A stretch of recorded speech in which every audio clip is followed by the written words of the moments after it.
welcome back to the Yager Bombers weekly newscast. I know we've been away for a couple weeks and there's a lot to talk about of the Yager Bombers, so let's get right into the news.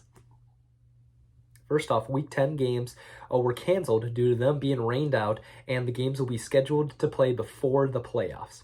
This means a lot of room for improvement for the Yager Bombers, and we can hopefully see some more wins. We have some news that we have cracked open from the Yager Bombers. It's been a scramble figuring it out, and we have boiled the situation down to another team member leaving the team. I didn't want to say this, but I've been egged on and have to say Eric Schroeder has left the team for personal reasons.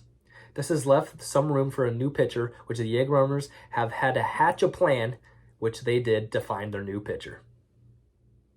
We can say Ethan Bessler was the MVP in this weekend's game as he became the new starting pitcher in both games and future games. Ethan was hot with his pitching and his hitting, which was insane to see from him, and Ethan has improved so much through the season. The Yager Bombers are shocked, but also very happy to say he's the new official pitcher of the Yager Bombers, which, with his stellar pitching from this past Sunday's game, will hopefully lead to more wins for the Yager Bombers. In both games, the Yager Bombers had some trouble hitting, like Will Hastings and Cooper Mears striking out more than once. We also had some trouble fielding, like Dylan Stanley fumbling a ball at third, which could have led to a double play, but he didn't have the strength to throw it. He has said that he had some back trouble, which makes us wonder, should Dylan Stanley keep playing third if he can't even throw the ball or field for his team? Game 1 was a little tough for the Yager Bombers with the wind and Team Electric. Team Electric seemed to complain a good amount about the Yager Bombers not swinging at the balls. Why should they? The umps were blinder than usual, which made the Yager Bombers visually and vocally upset. The ump called more than one play wrong, even though it was obvious for the calls, which both teams knew the Yager Bombers players were safe, and it was sad to see. In the end, the Yager Bombers lost that game. Game 2 became a more thrilling game than Game 1.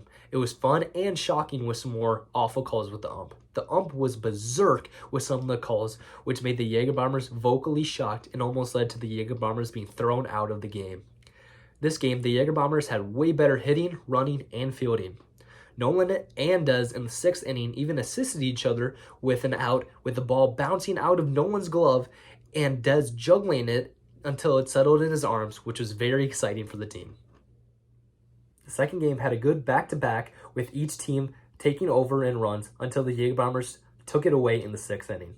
The Yager Bombers also made their first out at home with an intense rundown with courtesy flush, with a catcher, Connor, almost being taken out by one of the players with an illegal hit. Connor was a strong man and stayed on his feet to take the guy out and was in good spirits afterward with the hit. The Yager Bombers ended the game with a 10-8 win. The Yager Bombers came out strong in the second game, ending this weekend with a 1-1 record. The Yager Bombers need to keep playing and having a fun environment, which will lead to more wins in the future. Catch the Yager Bombers play this weekend at 7:30 and 8:30, and let's hope for some more wins. Thanks for tuning in, and make sure to hide your bit or bring your bit. See ya.